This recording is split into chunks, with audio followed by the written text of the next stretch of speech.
Alright guys, who broke the robot? Hello everyone, I'm a broken robot and I hope you all are having a great day. In the world of video games, nothing can be as loved or hated as a spin-off, the rare time that a game studio sets aside manpower and resources for a side project, usually formed from a labor of love. When I think of some of the greatest spin-off games of all time, thoughts of Fallout New Vegas and Pokemon Mystery Dungeon come to mind. But what if I told you one of the greatest spin-off games of all time wasn't created by a AAA studio? It wasn't made by some sleek indie developer. No, in fact, the game we'll be discussing today can in fact only be played on smartphones. But before I can talk about the spin-off game, let's talk about the franchise that it came from. On December 10, 2009, the application Angry Birds was added to the iPhone App Store and became an immediate financial and critical success. Between the years of 2009 and 2012, you couldn't go anywhere without encountering some sort of Angry Birds merch, whether in the form of a plush, shirt, or general memorabilia. The Angry Birds franchise is full of sequels and spin-offs, and it pains me to say that besides the game we'll be discussing today, most of the Angry Birds spin-offs are either unoriginal, lazy, or downright cash grabs. Angry Birds Seasons, a game which has season-themed episodes such as Season's Greeting and Trick or Treat. The gameplay stays exactly the same as the original game, only with a few new obstacles, but this really is not much to note. The only catch is that unlike the original game, every single level selection is locked behind a $2.99 paywall.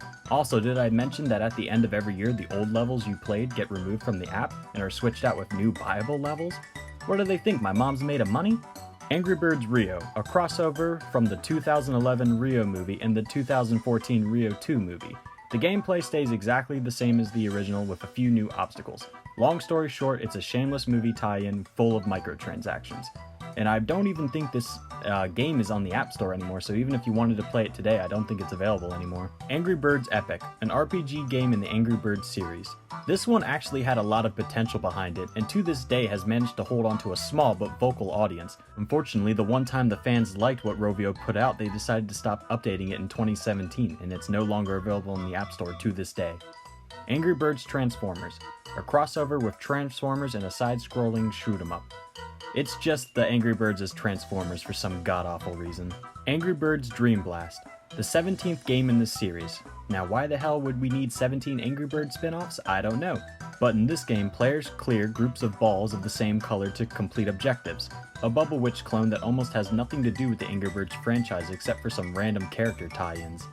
So yeah, not much to really talk about in terms of quality or even defining traits for that matter. All Angry Birds spin-offs since the original game were either shameless clones of the original or rip-offs of already existing franchises of games.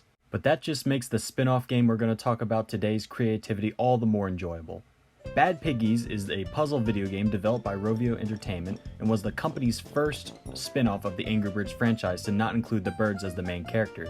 The game launched on Android and iOS, Windows, and Mac on September 27, 2012. As of October 2012, Bad Piggies was the fastest selling game on the Apple Store, and the quickest one to reach the top of the app list in just 3 hours. This game, much like the others in the Angry Bird franchise, follows a simple but addictive gameplay loop, only this time you're playing as the pigs and not the Angry Birds.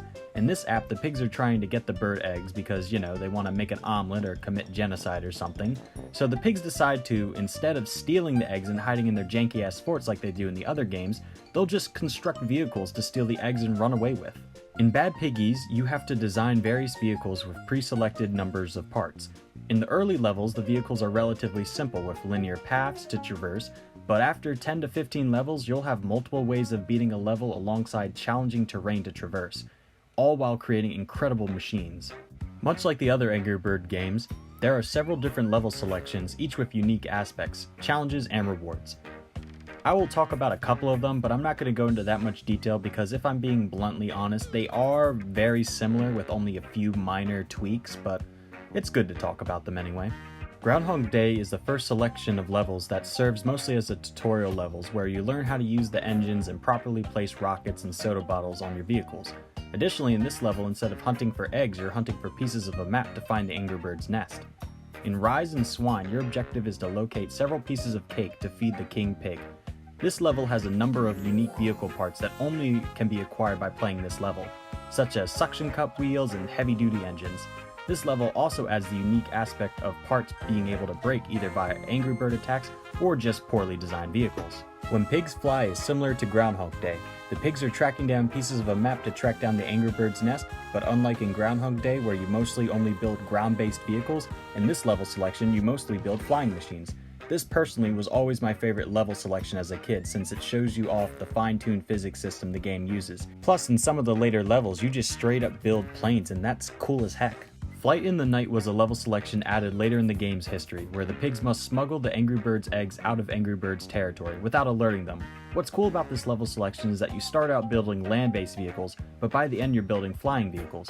Keep in mind that the entire time your vehicle is under threat of attacks by the Angry Birds. If your vehicle isn't designed with protection in mind, a single well-placed shot can dismantle an entire vehicle, ruining your chances of completing a level. Dusk Till Dawn was a Halloween-themed level selection that incorporated parts of all 4 of the previous level selections. But the catch is that you must collect multiple different pieces of candy to be able to progress, making these levels far more difficult than the ones before. Roadhogs is a unique time trial level selection where you as the player are tasked with getting a vehicle across a level as quickly as possible. But unlike in levels past, you are given more than enough parts to build multiple different types of vehicles. You can build a ground-based vehicle, a flying vehicle, or something in between.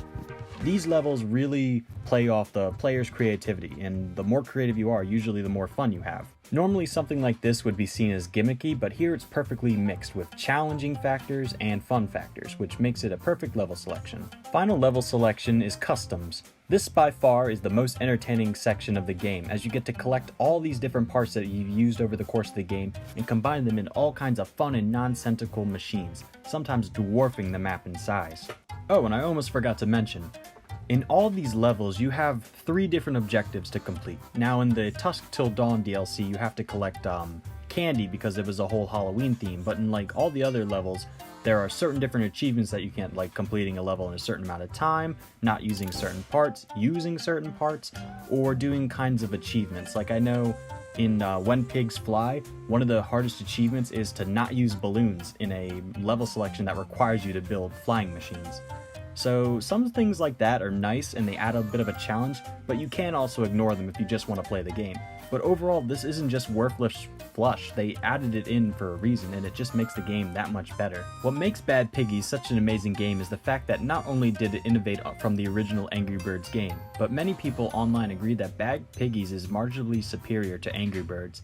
The ability to use your own creativity to build vehicles while at the same time having various challenges such as wind and attacking birds make the entire game addictive, not because of the flashy colors and gimmicks, but because of the captivating gameplay and challenge. In 2019, Rovio attempted to remove Bad Piggies from the App Store, but an outcry from fans got it back on just a year later. Now of course Rovio couldn't leave good enough alone and did add a bunch of BS microtransactions, but the original game and its values still hold up in places today. If anything, it seems like Rovio should be making spin-off games of Bad Piggies and not Angry Birds.